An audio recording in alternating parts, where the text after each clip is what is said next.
പ്രതിപക്ഷ നേതാവ് ഇന്നലെ പറഞ്ഞിരുന്നു ബ്രൂവറിയിൽ ഒരു പ്രധാനപ്പെട്ട വിവരം പുറത്തുവിടുമെന്ന്. ബ്രൂവറി വിവാദത്തിൽ ക്യാബിനറ്റ് നോട്ടാണ് ഇപ്പോൾ പുറത്തുവിട്ടിരിക്കുന്നത് പ്രതിപക്ഷ നേതാവ്.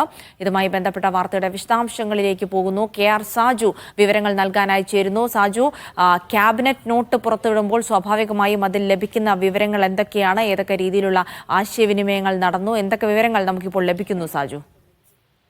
ജിൽസി, മന്ത്രിസഭാ യോഗത്തിന്റെ കുറിപ്പാണ് ബ്രൂവറി വിവാദവുമായി ബന്ധപ്പെട്ട് പ്രതിപക്ഷം പുതിയ ആയുധമാക്കുന്നത്.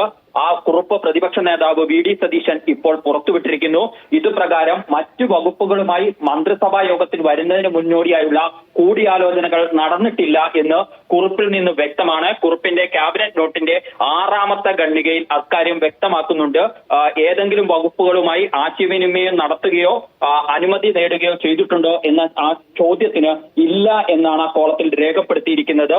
അതായത് ഒയാസിസ് കൊമേഴ്സ്യൽ പ്രൈവറ്റ് ലിമിറ്റഡ് കമ്പനിക്ക് മദ്യനിർമ്മാണ പ്ലാന്റുകൾ അനുവദിച്ചത് ആരോടും ചർച്ച ചെയ്യാതെയാണ് എന്നാണ് പ്രതിപക്ഷ ആരോപണം. ആ ആരോപണത്തെ ശരിവെക്കുന്ന രീതിയിലുള്ള മന്ത്രിസഭാ യോഗത്തിന്റെ കുറിപ്പാണ് ഇപ്പോൾ പ്രതിപക്ഷ നേതാവ് പുറത്തുവിട്ടിരിക്കുന്നത്.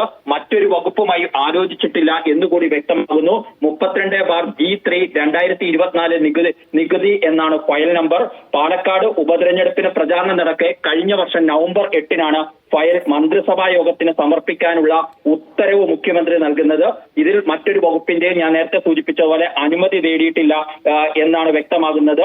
ധനകാര്യം, ജലവിഭവം, വ്യവസായം, തദ്ദേശ സ്വയംഭരണ വകുപ്പുകളൊന്നും പദ്ധതിയുടെ വിശദാംശങ്ങൾ അറിഞ്ഞില്ല എന്ന് ഇത് ചൂണ്ടിക്കാട്ടിക്കൊണ്ട് പ്രതിപക്ഷം ആരോപണം ഉന്നയിക്കുന്നു.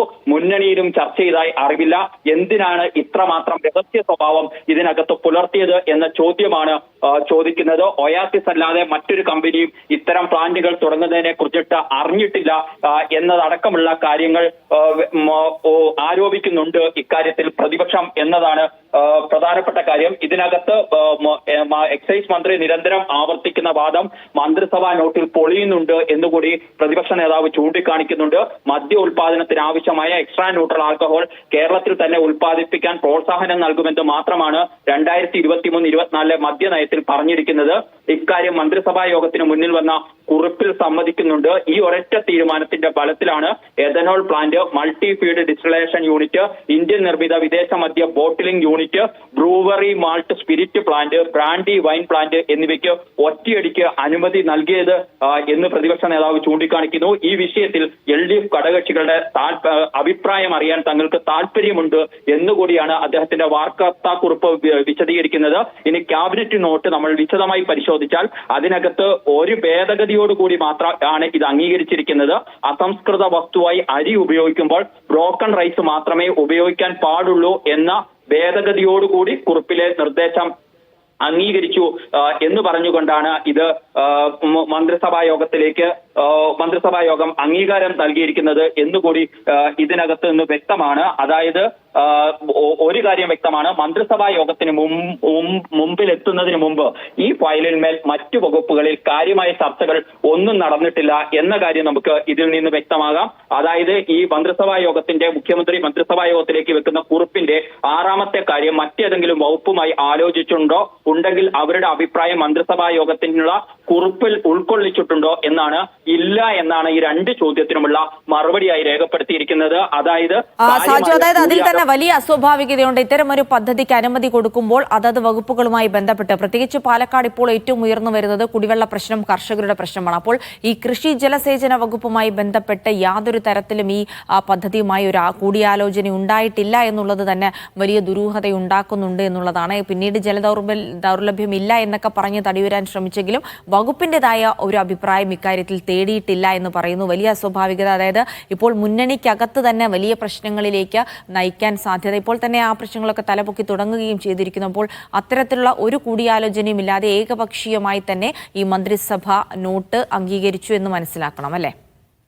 തീർച്ചയായിട്ടും. ഇതിനകത്ത് ആകെ മന്ത്രിസഭാ നോട്ട് നമ്മൾ പരിശോധിക്കുമ്പോൾ ഇതിനകത്ത് പറയുന്നത് റെയിൻ ഹാർവസ്റ്റിംഗ് നടത്തി മഴവെള്ളം സംഭരിക്കാനുള്ള പദ്ധതിയും കമ്പനി പ്രൊജക്റ്റിൽ ഉൾപ്പെടുത്തിയിട്ടുള്ളതിനാൽ ജലത്തിന്റെ ചൂഷണം പൂർണ്ണമായും ഒഴിവാക്കാൻ സാധിക്കുമെന്ന് എക്സൈസ് കമ്മീഷണർ റിപ്പോർട്ട് ചെയ്തിട്ടുണ്ട്. അതിനാൽ ഇതിന് അനുമതി നൽകാം. പിന്നീട് ഈ കമ്പനിയെ പുകഴ്ത്തുന്ന കാര്യങ്ങൾ മന്ത്രിസഭാ നോട്ടിലുണ്ട്.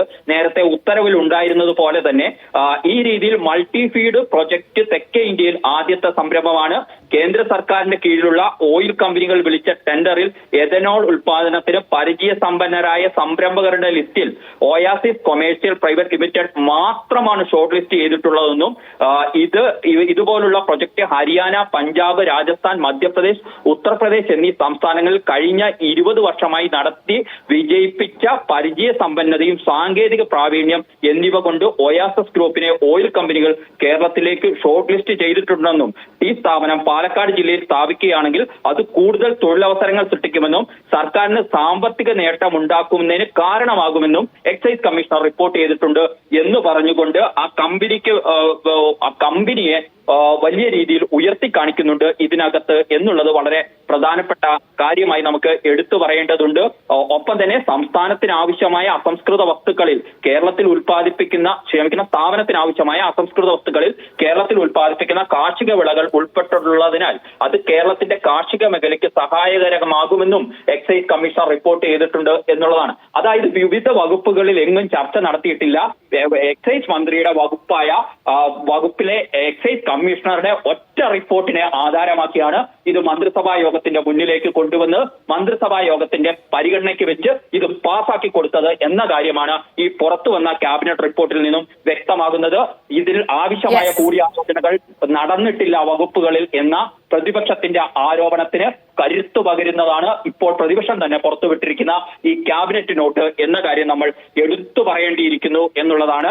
അതായത് എന്തായാലും പ്രതിപക്ഷ ആരോപണത്തിന് കരുത്തു പകരുന്ന അതേ ആരോപണങ്ങൾ അത് മന്ത്രിസഭാ യോഗത്തിന്റെ ഇപ്പോൾ നോട്ട് പുറത്തുവിട്ട സമയത്ത് പോലും അതിൽ നിന്ന് വ്യക്തമാകുന്നു. ബന്ധപ്പെട്ട വകുപ്പുകളുമായി ഒന്നും ആലോചിച്ചില്ല. എക്സൈസ് കമ്മീഷണറുടെ ഒരു റിപ്പോർട്ടിന്റെ അടിസ്ഥാനത്തിൽ ഒയാസിസ് കമ്പനിയെ ധാരാളമായി പ്രകീർത്തിച്ചുകൊണ്ടുള്ള ഒരു റിപ്പോർട്ടാണ് ഇപ്പോൾ പുറത്തു വന്നിരിക്കുന്നത്.